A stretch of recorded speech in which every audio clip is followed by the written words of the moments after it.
अब आज मेरी गुफ्तगू का जो उन्वान है, हम कैसे उठेंगे, ये इस पर आपकी तवज्जो। जाना तो सबने कब्र में, हर आदमी अपने अपने अमल के मुताबिक जाएगा, जो जैसे जाएगा तैसे जाएगा। उठेंगे कैसे? तो एक हदीस पाक बड़ी तवील है, उसमें अल्लाह के रसूल सल्लल्लाहु अलैहि वसल्लम से पूछा गया कि या रसूल अल्लाह सल्लल्लाहु अलैहि वसल्लम, हमें कब्रों से कैसे उठाया जाएगा और किस हालत में उठाया जाएगा? अल्लाह के हबीब अलैहिस्सलातु व तस्लीम से जब पूछा गया कि हमें किस तरह उठाया जाएगा और हम कैसे उठेंगे अपनी कब्र से, हजरत सैयदना मुआज इब्ने जबल रदी अल्लाह तबारक व तआला अन्हु का सवाल था। आपने सवाल किया, आका कैसे उठेंगे? तो अल्लाह के हबीब अलैहिस्सलाम ने कहा, ए मुआज, तूने बहुत मुश्किल सवाल किया मुझसे, और उसका जवाब देने से पहले तवज्जो करना, उसका जवाब देने से पहले सैयदुल आलमीन कायदुल मुरसलीन आलिमे मा काना वमा यकून इतना रोए कि रोते रोते दाढ़ी भी आंसुओं से तर हो गई और हुजूर के कपड़े भी आंसुओं से तर हो गए। सवाल क्या था?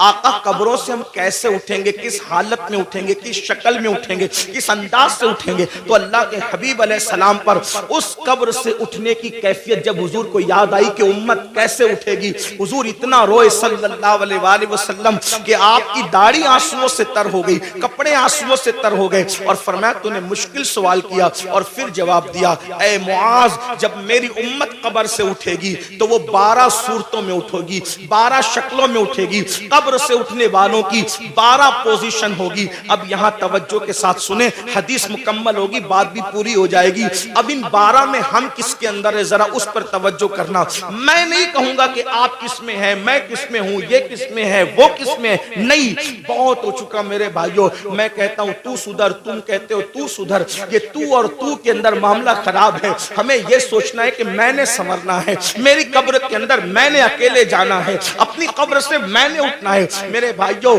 यहाँ सारी चीटिंगे चल जाएगी, रियाकारियां चल जाएगी, मक्कारियां चल जाएगी, सब चल जाएगा, लेकिन वहां कुछ नहीं चलेगा। सब मामला वहां पीवर है। अल्लाह अकबर। अब मेरे और तुम्हारे नबी, गैबदा नबी सल्लल्लाहु अलैहि वसल्लम क़यामत का मंजर पेश कर रहे हैं। कब्रों से उठना तो है ना भाइयों, कब्रों में जाने पर भी यकीन है, कब्र से उठने पर भी यकीन है। अब मेरे और तुम्हारे सच्चे नबी सैयदुल आलमीन गैबदा नबी सल्लल्लाहु अलैहि वसल्लम फरमाते हैं 12 किस्म के लोग होंगे कब्र से उठने वाले, यानी 12 पोजीशन में लोग उठेंगे, 12 अंदाज में लोग उठेंगे। अब मेरे आका अलैहिस्सलाम पहले शख्स के बारे में फरमाते हैं, अल्लाह अल्लाह, हजरत सैयदना मुआज बिन जबल रदी अल्लाह ताला ने अर्ज किया, हुजूर बताएं ना कि कैसे कैसे लोग उठेंगे? तो अल्लाह के हबीब सल्लल्लाहु अलैहि वसल्लम इरशाद फरमाते हैं, एक टोला कब्र से उठेगा, यानी पहला ग्रुप कब्र से निकलेगा। कब्रों से जो पहला टोला ग्रुप निकलेगा, आका इरशाद फरमाते हैं, ना उनके हाथ होंगे ना उनके पैर होंगे, यानी कब्र से निकलते वक्त, यानी कब्र में जब दफन होंगे तो उनका पूरा वजूद सही सलामत होगा, लेकिन जब वो अपनी कब्रों से उठेंगे तो उनके हाथ भी कटे हुए होंगे, उनके पैर भी कटे हुए होंगे। अल्लाह अकबर।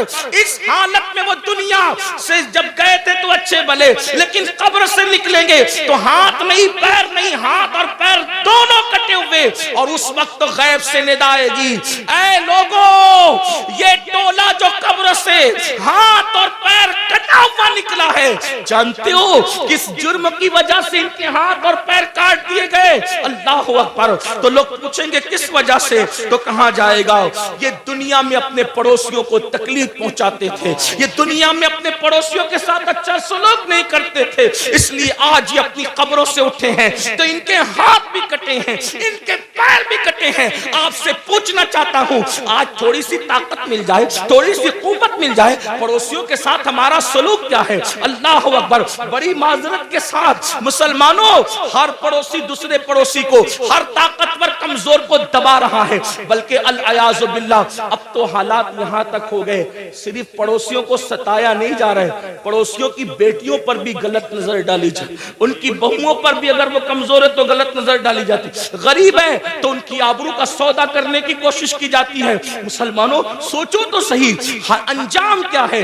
ये दुनिया है, दुनिया में कोई रोके ना रोके, कोई टोके ना टोके, कोई जो चाहे जिस तरह चाहे कर ले, मगर कब्र है, आखिरत है। जरा सोचो तो सही, दुनिया में जिसके हाथ नहीं उसका अंजाम क्या, दुनिया में जिसके पैर नहीं उसकी हालत क्या, लेकिन आखिरत में जो अल्लाह अकबर लंगड़ा और लूला कर दिया जाए, किस बुनियाद पर? पड़ोसियों को सताने की बुनियाद पर। आइए मैं तूल ना देते हुए सिर्फ एक दो रिवायत इस सिलसिले में आपकी खिदमत में पेश करूं। जानते हैं अल्लाह के रसूल अलैहि सलाम फरमाते हैं कि जिब्रील ने मेरे पास आकर पड़ोसियों के बारे में ऐसी ऐसी बातें करना शुरू की कि मुझे अंदेशा हुआ कि कहीं पड़ोसियों को विरासत में हकदार ना कर दिया जाए, पड़ोसियों को जो है इंसान के माल में शरीक ना कर दिया जाए। आका अलैहि सलाम इरशाद फरमाते हैं कि कोई बंदा पेट भर करके खाना खा के सो जाए और उसका पड़ोसी भूखा हो, आका फरमाते हैं वो कामिल मोमिन नहीं हो सकता। यहाँ तक आका फरमाते हैं कि पड़ोसी का हक ये है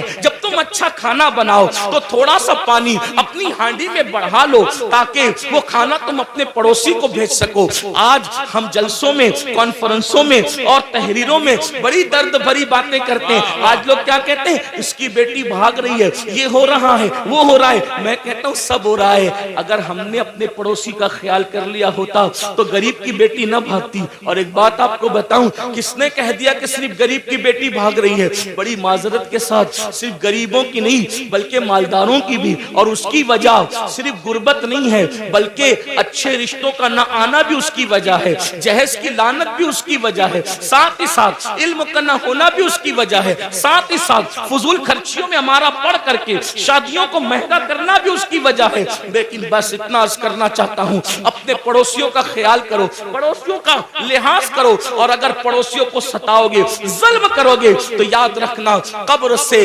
बगैर हाथ और बगैर पैर के उठने के लिए तैयार हो जाओ। इसी पे बस नहीं, आका फरमाते हैं वो लंगड़े भी उठेंगे, लूले भी उठेंगे और उनको मुंह के बल घसीटते हुए जहन्नम में ले जाया जाएगा कि तुमने पड़ोसियों पे जुल्म किया था।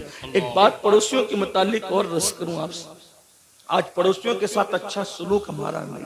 कल लोग जब घर खरीदने जाते थे तो देखते थे कि मुसलमान रहता है कि नहीं रहता है पड़ोस में, और लोग मुसलमान के पड़ोस में रहना पसंद करते थे।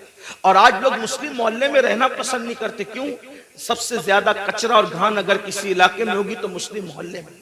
नंगे बच्चे चड्डी पहन करके गाली गलोच कर रहे होंगे तो मुसलमानों के मोहल्ले में। रात के 3-3 बजे तक के झगड़े फसाद की आवाज आ रही होगी तो, और टीवी का आवाज जोर से हो रहा होगा तो मुसलमानों के मोहल्ले में। हद है, जिस मजहब ने डिसिप्लिन सिखाया आज उस मजहब के मानने वाले डिसिप्लिन से दूर है और दूसरों ने हमसे सीख लिया और हम कोरे हो गए। ये रोना है, कोई डिसिप्लिन हमारी जिंदगी में नहीं। मुसलमानों सोचो तो सही, हम कहां हैं? हमें इससे निकलना है। हमें, अगर हम दीन सीखने आए हैं जलसों में तो मुबारकबाद के मुस्तहिक हैं, और अगर हम सिर्फ भीड़ करने आए तो जलसों के अंदर सियासी जलसों में सर देखे जाते हैं, मजहबी जलसों में सर नहीं देखे जाते। यहाँ तो बदलने वालों की तादाद देखी जाती है। अगर जलसे इनकलाब नहीं पैदा करने, सिर्फ रसूमात पर हैं, तो ये क़यामत की निशानियों में से एक निशानी है। अल्लाह के रसूल अलैहिस्सलाम ने फरमाया क़यामत की निशानियों में से एक निशानी ये है कि लोग दीन सुनने जमा होंगे, दीन पर अमल करने जमा नहीं होंगे।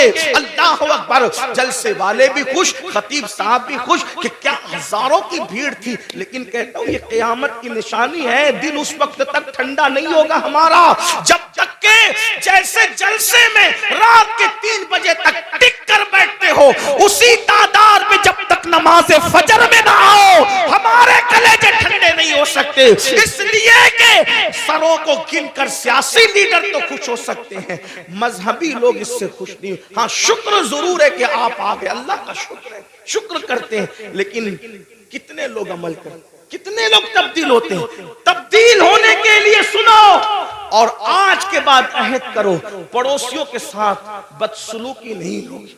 एक बात आपसे कहता हूं, हमारे इमामुल अइम्मा, सिराजुल उम्मा, काशिफुल गुम्मा सैयदना नुअमान बिन साबित इमाम आज़म अबू हनीफा का एक पड़ोसी था, मौसीकी के फन में माहिर था और आपको सताने के लिए पूरी रात मौसीकी बजाता था, म्यूजिक बजाता। बहुत तकलीफ पहुंचाता था, गाना भी गाता था, तकलीफ भी तकलीफ पहुंचाना ही उसका मशगला। और एक बात ये भी याद रखना, अगर कोई पड़ोसी आपको सताए आप सब्र करें, क्योंकि पड़ोसी का हक है, आप सब्र करें, आप उस पर जुल्म न करें। इमाम आजम अबू हनीफा रहमतुल्लाहि ताला अलैह सब्र करते थे। एक दिन किसी ने उसकी कंप्लेन कर दी बादशाह के सिपाह के पास। बादशाह के सिपाही है, उसको उठा के ले गए, और जब उसको उठा करके ले गए तो इमाम आजम अबू हनीफा ने किसी से पूछा, आज उस गवैये की आवाज नहीं आती? देखो हम तो कभी बरस पड़ोसियों की ख्याल ही नहीं रखते, आवाज आ रही कि नहीं आ रही, किस हालत में नहीं है, लेकिन इमाम आजम थे।